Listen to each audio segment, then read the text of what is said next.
Well, hello. Welcome to Orchid Bloom's podcast.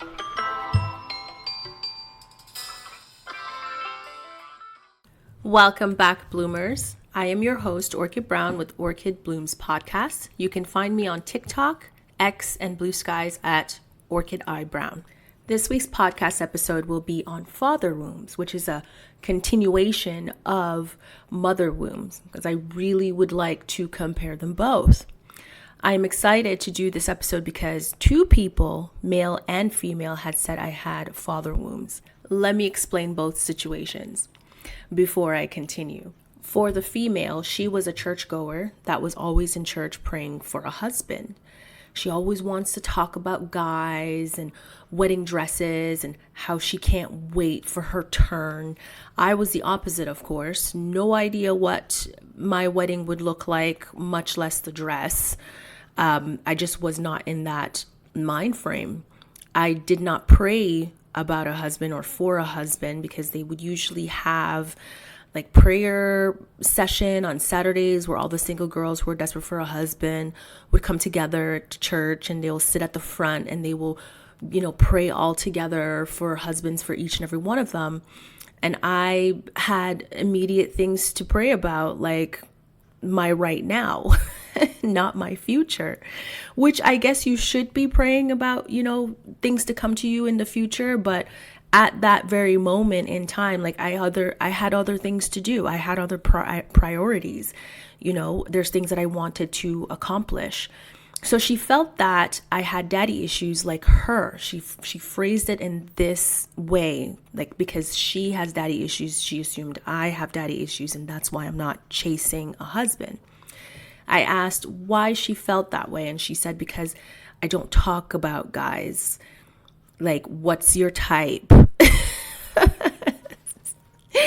I feel like, she's trying to pick me up or something. I'm like, girl, you're a girl. Why do you need to know what my type is? But thank you for asking. I remembered saying, wait, are you saying that I have daddy issues because I don't chase men or obsess about them? I laughed in her face. She said, well, I know I don't want to end up with a man like my father, so that must be why I don't care to find a husband yet. So I had to explain to her that I'm not necessarily looking to chase a husband. Like, God's not the only one listening. So if I'm praying for a husband, it doesn't necessarily mean that God's the one sending it. It could be the devil as well. And I, unfortunately, would prefer to wait on God's time. If this is something that God feels that I'm ready for, then that husband will come into my life. But I'm not going to be showing up to or joining your husband prayer group to go every Saturday on bended knee at 6:00, begging God to send me a husband. It's all in God's time. That's exactly what I told her. So I just continue to remind her I have more pressing situations to worry about. The right man will come when God sends him. I don't feel that this is something that she wanted to hear. I guess a lot of Christians believe that if you pray about it, it's just supposed to automatically happen. Like, this is not a journey that you need to go through for self before truly aligning with the right person. They talk about equally yoked. So in my mind, it's kind of like, that's great. But at the stage that I'm at right now, like when I'm thinking about back then, I was unfulfilled with my life, and it's not because of not having a husband. So if I'm at a level that is not where I need to be, what kind of husband would align with me at that state? At that state, I was at my lowest. So am I attracting a husband that is, a little bit higher than I am, or a little bit lower than I am, or on my level? If you are supposed to be with someone that you are equally yoked with, and it leads to a prosperous marriage, and it also leads to abundance and blessings from God, why would I want to attract a husband at the level that I was at? I didn't want to stay there. I'm all about growth and becoming the best version of myself. If I'm at a level where I am dissatisfied and I just don't feel like that is going to bear fruit in any situation, then why would I want a husband to meet me at that level? That's just my thought process.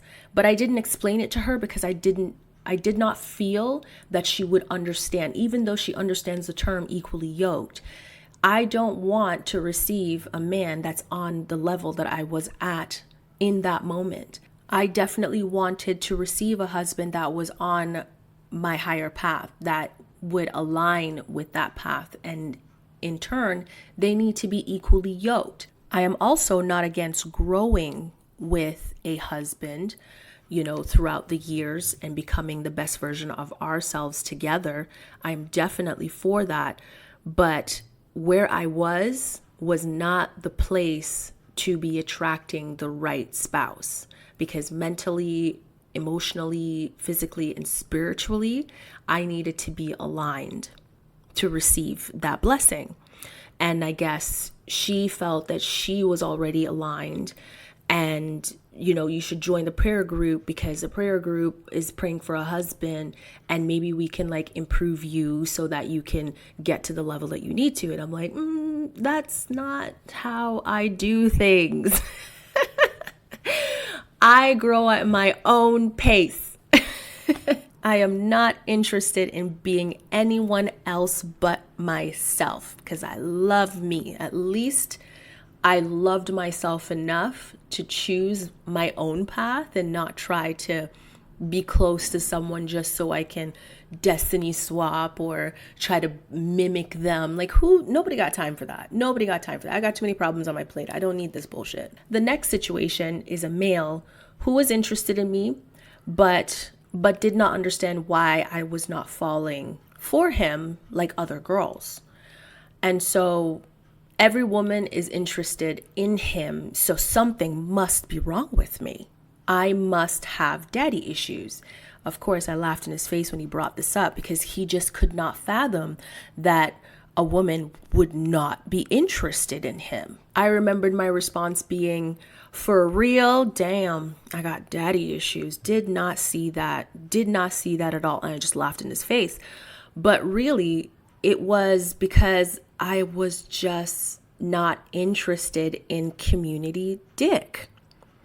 Every female could catch it. He was free. He was free for anyone. A girl didn't even have to pay for it. A girl didn't even have to work for it. The dick was free. So no, thank you. I don't know what you got. I'm not interested in no yeast infections. No, I don't even want to catch what you may have caught because you pass it around to how many different people. My pH balance will stay intact. All those girls can have it. All those girls can have you. You're free. Don't be looking over here. So when he realized that I was laughing at the fact that he says I have daddy issues, he's like, that must be it. That must be the reason why, you're just not chasing a man or, giving it up to every man that comes along. And I said, well, number one, I'm not a hoe. I don't give it up to anyone. You're definitely going to have to earn this pum pum. And number two, I'm just not interested. And number three, I'm not struggling with daddy issues. My issues stem from mother wombs, not father wombs. But I didn't explain because it was really none of his business. So I just said that I looked at him and he was waiting for me to elaborate, but I did not because it's none of your business. Now, what is father wombs? What does it mean? So a father womb refers to the emotional and psychological pain someone experienced due to a history of a physical or emotional absence, abuse, or otherwise unavailable father, which can impact self-esteem. I have already gone over mother wombs, so what makes them different? Charlie Health explained that the mother womb tends to be about a lack of emotional safety, which prevents us from learning how to self-soothe and regulate our emotions. Now, the father womb impacts self-image, worthiness, self-confidence, and a sense of independence. To me, they both sound as though they produce the same results. But I would like to go through everything as I did with the mother womb to verify my thought process. The term father womb describes the unresolved trauma or emotional pain stemming from a dysfunctional relationship with father or a father's absence, neglect, or abusive behavior. A father womb can arise from various situations, including physical absence, which means the father being physically absent from the child's life, whether due to divorce, death, or other reasons. The next one is emotional unavailability, the father being present but emotionally distant, withdrawn, and or unable to provide emotional support. The third one, abuse and neglect. So abuse or neglect, I guess, depends on the person. The father being abusive, either physical or emotional, or neglecting their child's needs. And of course, the last, critical or harsh parenting. So the father being overly critical, harsh, or negative in his interactions with the child. The consequences of a father womb could be significant and long-lasting, potentially leading to low self-esteem and confidence, anxiety and depression, difficulty with intimacy, healthy relationships, fear of abandonment, anger and rage, difficulty setting boundaries, people-pleasing behavior, and self-criticism. Based on that list, I still believe that mother womb and father womb produces the same results. They have not changed my mind about that. But let's continue. Father wombs stems from a lack of secure or positive father figure, can significantly impact both women and men, affecting their self-esteem, relationships, and overall well-being. For women, it can manifest as difficulty with trust, setting boundaries, and establishing a strong sense of self-worth. Men can struggle with integrating mature masculinity, leading to either hyper masculinization or lack of boundaries. Again, it all sounds very similar to mother wombs, but let's keep going to see if it is different and see how it affects the genders. The impact on women are low self-esteem and insecurities, a lack of validation or approval from a father figure can lead to women seeking external validation, often through relationships, and struggle with a sense of self-worth. The second impact on women is difficulty with trust and intimacy. Women may have difficulty trusting men, fearing abandonment or rejection, or may avoid intimacy and close connections. The third is relationship challenges. Unsolved father wounds can lead women to attract men who mirror their experiences, perpetuating cycles of pain and difficulty in relationships.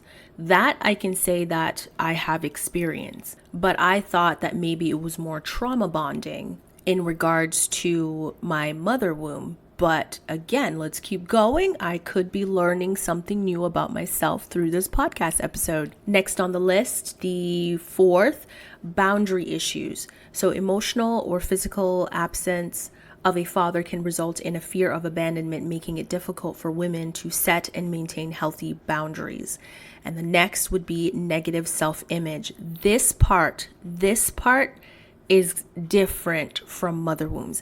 Mother wombs did not cover self-image. So I believe for father womb, self-image is a difference between them both. Negative self-image. So internalized feelings of inadequacy and unworthiness stemming from a negative father figure can negatively impact a woman's self-image and how she perceives herself. Upon coming to that realization of negative self-image, I started trying to think of a situation where I've seen it, but I've never identified it as a negative self-image. And this has nothing to do with me. I have a very strong self-image of myself. So I'm good. But a few years ago, I met this young girl. And I mean, she's a teenager, so I didn't really read into it as much because all teenagers go through a lot.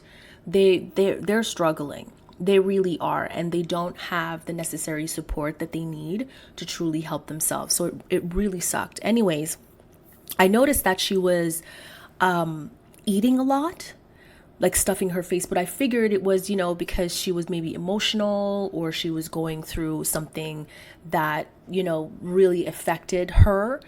But then when we started having a conversation, not about her stuffing her face and gaining a lot of weight, it was just more about how is she doing, especially mentally, because it has to be mental that she's eating so profusely. All she craves is like junk food, and she just stuffs her face. So, she just started like telling me a little bit about her life, the relationship that she had with her stepmom and how that, is affecting her, and she misses her mom. And I was like, okay, so it is emotional. She's feeling alone. So I said, you talk to your mom regularly. She's like, yeah, I talk to my mom regularly. But then when she started telling me some of the stories that her, the conversations that her and her mother would talk about, it just seemed like it was mostly focused on trashing the woman that's taking care of her daughter. And then it developed into contacting the father and, yelling at the father and basically dragging the woman for filth. And then he turns around and he makes that clear to her what was being said by the mother and how she feels like her daughter's being mistreated. And so that created like a cycle of animosity. So then that person that was taking care of her started treating her even worse. So I said, well, when you talk to your mom, you and your mom talk about other things other than trashing your caregiver, correct? And she's like, well, no, not really. And I said, okay, well, do you ever find that whenever you contact your mom is just not there? She's like, sometimes she'll pick up, but she usually has to go somewhere, so they don't really conversate as much. And I said, okay, well, did you tell your mother that, you want to come home and you want to be with her? She's like, yeah, I did tell her, but she said to just kind of suck it up. And I thought, okay, what was the point of making such a huff and puff and creating this whole scenario to now isolate your daughter even more in a situation that she doesn't want to be in? You've made the situation worse to then kind of brush her off and say, well, I'm remarried now and I'm focused on my marriage and I'm doing my own life, like figure it out. I thought that was really odd. So then I said, okay, so how has your father been with you? She's like, well, because they're living together. And she was like, well, like he doesn't really give me much attention and he doesn't really talk to me much. He doesn't really make time for me much. And I said, well, when your mother called him to complain about the treatment of your caregiver, which again, when she started listing some of the things that she was complaining about, it was like, oh, she won't let me wear stiletto heels. She won't let me wear a tight top dress and look like a big woman. And I'm like, but you're 16. Like, why do you want to walk down the street looking like a stripper? Like, I just don't understand. But I didn't ask the question because it was just in my mind. And then these are the things that she was complaining about. So her father was the one that came home and cooked the food, and they had healthy food to eat because he's a chef. So I was like, okay, so how is your father supporting you during this process? And she goes, well, he's not really. Most of the time, he'll make certain comments like, oh, I can't wait till you get a job so you can start paying some bills and things like that. So she was clearly not feeling emotionally supported by her father and then also being brushed off by her mother. So she's stuffing her face. On top of that, she still has not processed through the sexual trauma that she experienced while at her aunt's house, because she was staying with her aunt in a different country. And in that different country, the aunt decided, oh, I'm going to pack up and, go back home for 6 months, and left her with the husband. And I guess the husband was like, well, shit, since my wife decided to abandon me and she left me this little girl, I might as well make her my housewife. So she was now conducting herself and doing duties of a wife, and you know what that means. So she grew up based on certain other things that she kind of dropped, being overly sexualized. Because again, her mom had her in stilettos and tight, short dresses walking down the street at the age of like, what, 12? Getting male's attention. She was also sexually molested by uncles and like cousins, and this is what she's experienced through her lifetime. So her father wounds is really deep, and her father is aware of all of this, but he does not seem to know how to be there for her the way that he needs to be. So she's dealing with a lot. And so when I think about negative self-image, I'm thinking her eating and stuffing her face is just another way to try to cope with everything that she's been through, all the way up till about 16 years old, and continuing to not feel any support from her father or her mother throughout everything that she's experienced. Yes, they acknowledged it, but then it was kind of like it went away after that. It was not really any of their problems after that. And so now she's obese. She has no direction in life. She doesn't really know what she wants to accomplish. She's running around looking for friends. She's also running around looking for a man, but she's also obese. So, her friends aren't being that source of support that she needs. She always have to keep chasing them. And then of course, when she does meet a guy that seems interested in her, he just want to hit it and go, if he wants to hit it. I mean, after like a few days, somehow you seem to find him hitting on some other girl or publicly posting her up and promoting her to everyone as his girl while he has her on the side. So she is dealing with some intense issues. And I feel like that also kind of stems from negative self-image. And even though her father is in her life, it is still not providing that level of support that she needs. She needs a lot more than him just kind of coming around and, spending money here and there to try to help her out, or, talk to her about her direction and what she wants to do for a career, that kind of critical, as we mentioned, that part of the critical parenting, which is not helping her. It's not doing anything for her. She loves her father, but the problem is she just does not feel a connection to him. So when he needs her help, I find that she doesn't go above and beyond trying to help him. She will lie through her teeth to not be able to help him. That's how much the disconnect has been severed between them. Now let's go into the impact on men.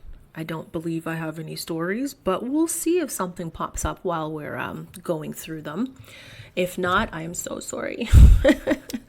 The first on the list of impact on men is struggling with masculinity.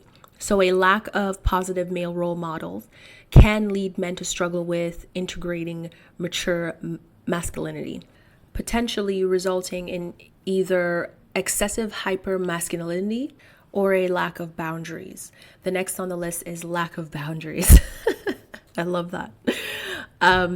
Men may struggle with establishing healthy boundaries in relationships and other aspects of life, leading to being easily taken advantage of or feeling overwhelmed.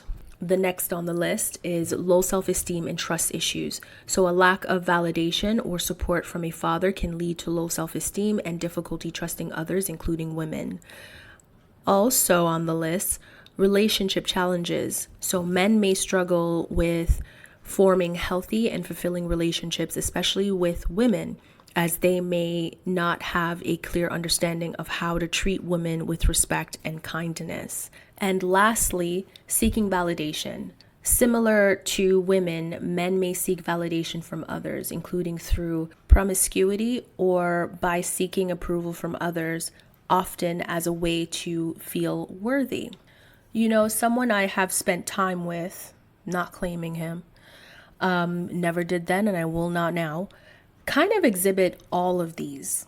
And mind you, I have met and I've worked with men that also, exhibit all of these. I mean, every single one. Yes, some of them are in relationships that seem long term, but there was there was always something off about it. For those coworkers, they kind of seemed as though they had to seriously compromise themselves just to keep the relationship going. They just kept giving and giving and giving until they just had nothing else to give. And I also just found that they just kind of accepted the situation that they were in and know that if they want to be in a relationship, they just kind of had to just be there as a statue, which I found quite sad. I really did. I felt my heart went out to them. But as for the situation that I was in before with this person, I will not claim every single one of the things on this list is what they exhibited. My final straw with that gentleman was the seeking of validation, because he was seeking validation from people who didn't even like him. They didn't like him. They didn't really want him around, but they tend to love to hear how he's fucked up his life in some way.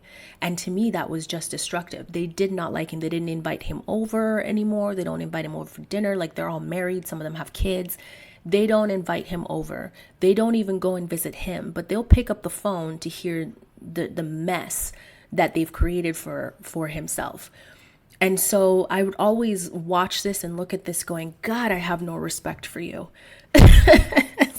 It's harsh, but I had to be honest with myself. I cannot continue whatever this is. I'm sitting here waiting for some redeeming quality about you, but so far all I'm seeing is what I don't want. So I had to make the decision, and I just went, I'm out, blocked on everything. Don't contact me. I don't even want to smell you. And it's not hate. It's just, this is a type of person that I just can't respect.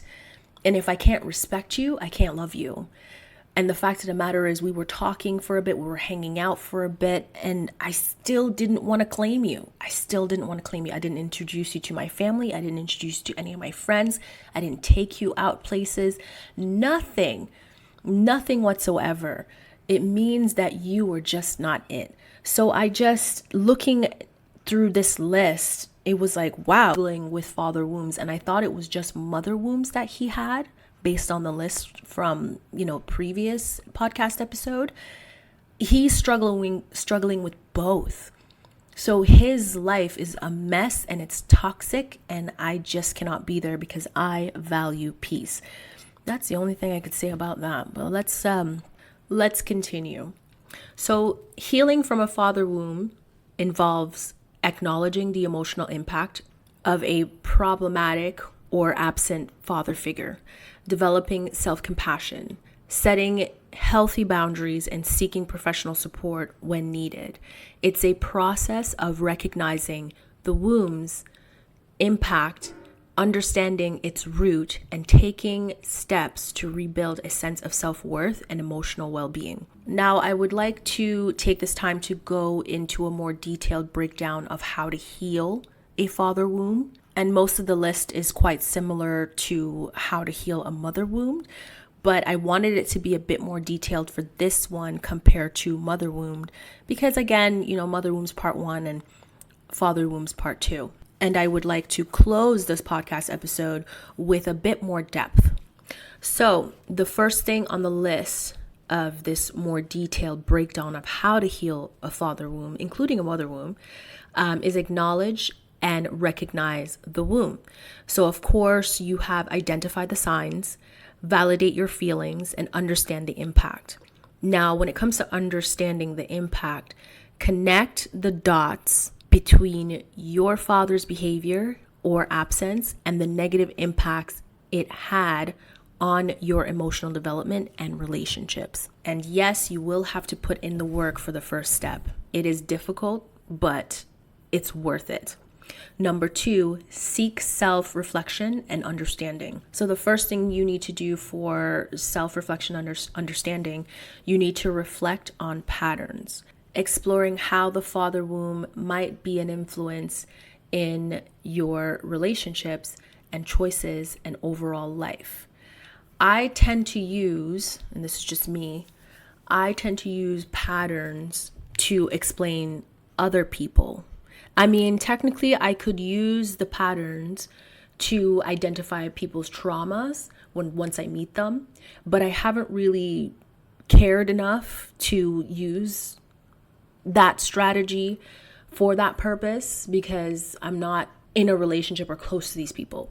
So I have never thought to use patterns as a way to help with my self reflection and understanding, especially when it comes to my mother wounds. Never would have thought about that. So I found this part very important because it's something that I never thought to do. And the next on the list is consider your father's background. So try to understand your father's own experience, and challenges can offer some insight into their behavior. And this I have done, because my brother and I, would have certain conversations about the neglect that we receive from our father. And I would say to him that I'm not emotional about it, and I don't really feel any way towards him because of his upbringing. And this is something that was revealed to me through my mother. My mother seems to have so much empathy for everybody but her own child, as you can remember in a previous podcast episode. So she would share a few information about my father that kind of helped me to develop this thought process, once I hit my 20s, that this is a learned behavior. He didn't have a father figure in his life, a father figure to teach him how to be a better man or to be a good father in the future. He was just kind of left out into the world to fend for himself. And these are some of the points that I would kind of talk about with my older brother when we discuss just, what his actions truly did to us. But it didn't affect me as much because I had a father growing up. Our father that we shared is technically my sperm donor, but I have a stepfather who has been there for me from baby. Since I was a baby, he's been there for me, and he has raised me for years. To this day, this man is still in my life, and he still contacts me every single day. We talk every single day. So I don't have a father wound because I had that emotional support and that love from this man who I consider my father. But my brother did not have that, and so his pain is much deeper. So I kept reiterating with him that you have to understand his upbringing. He was never taught how to be a good father. He wasn't even taught how to be a good man. Whatever you're seeing or whatever we remember from when we were children is just an idea of what he thought it was. Someone must have put that in his mind, and this is the vision that he had. He wasn't allowed to be emotional. He wasn't allowed to express himself in certain ways. He wasn't allowed to be close or connected. He's a very unavailable, emotional type of man. He seems to have a lot of fear, like afraid that someone is going to hurt him. There are so many things that, I would remember as a child watching him, because I'm very observant.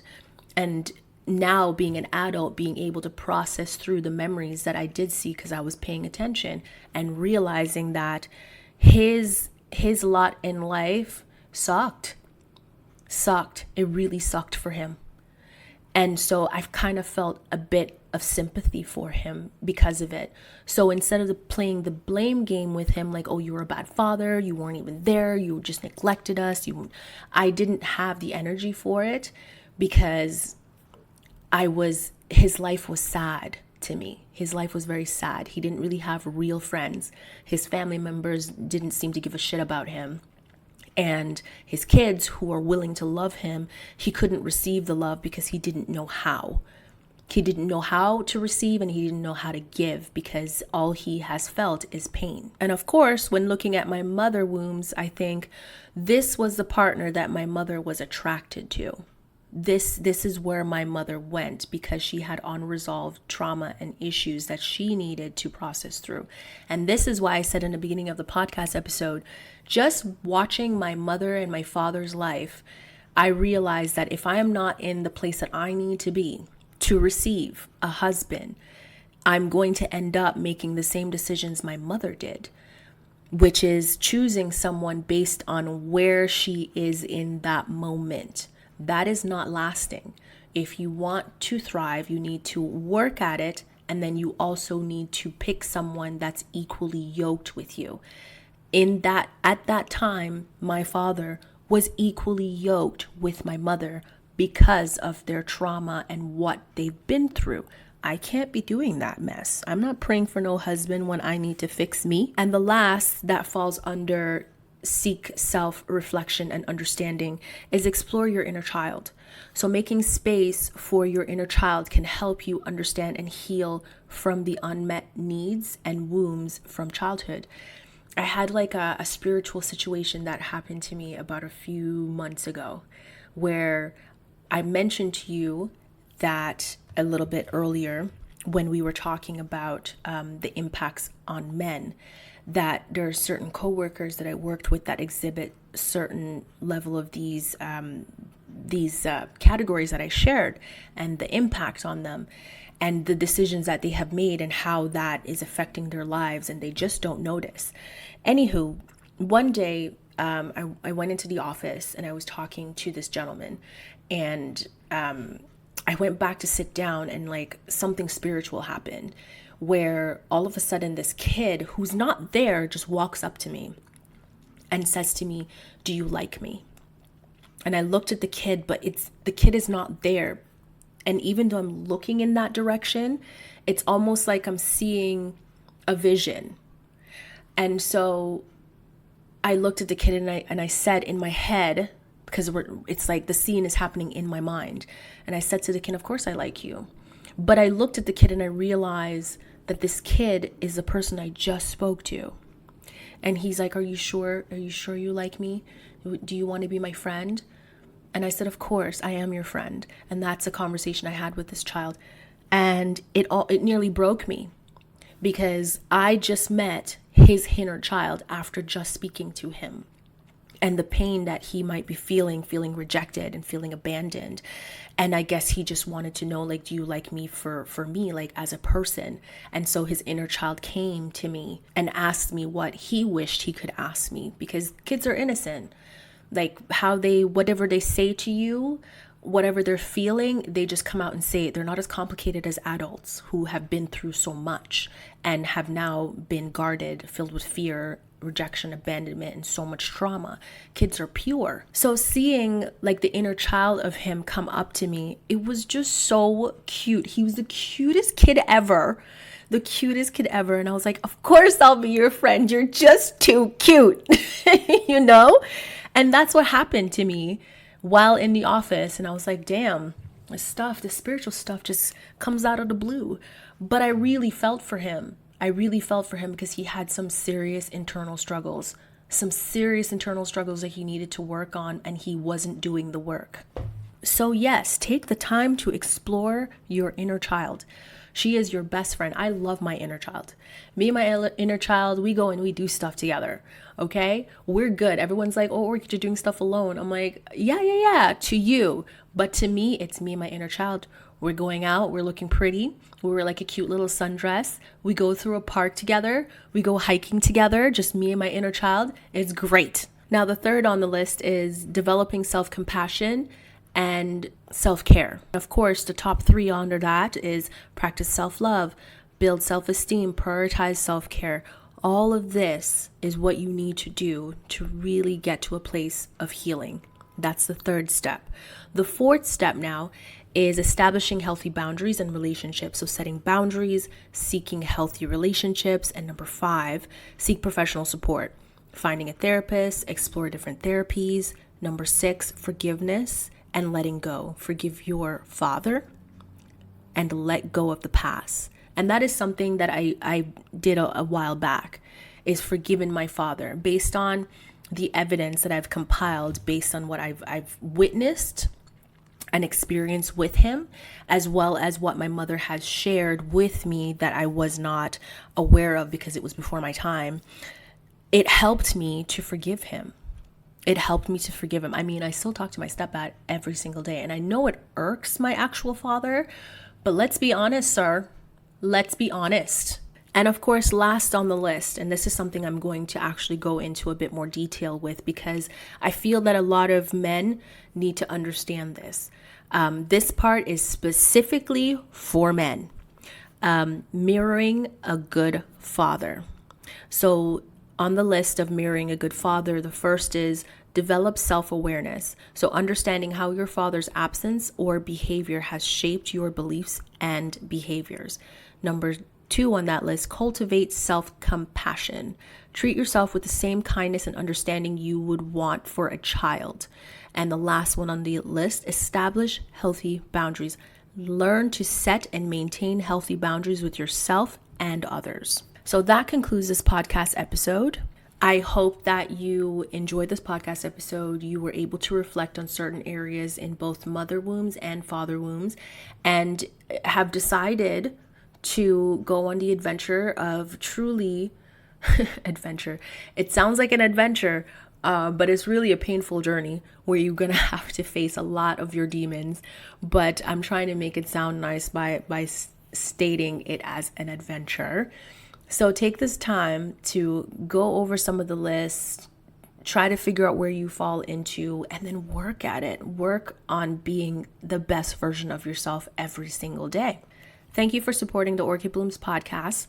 Please take this time to subscribe, follow. Don't forget to rate and leave a review on the podcast platform of your choice. Subscribe and follow our social media pages, Orchid Blooms YouTube channel, The Ambitious Obsession Network on Facebook, at The Ambitious Obs on Twitter, and at The Ambitious Net on Instagram. Share your favorite podcast episode with your family and your friends. And I do hope you have a splendid day.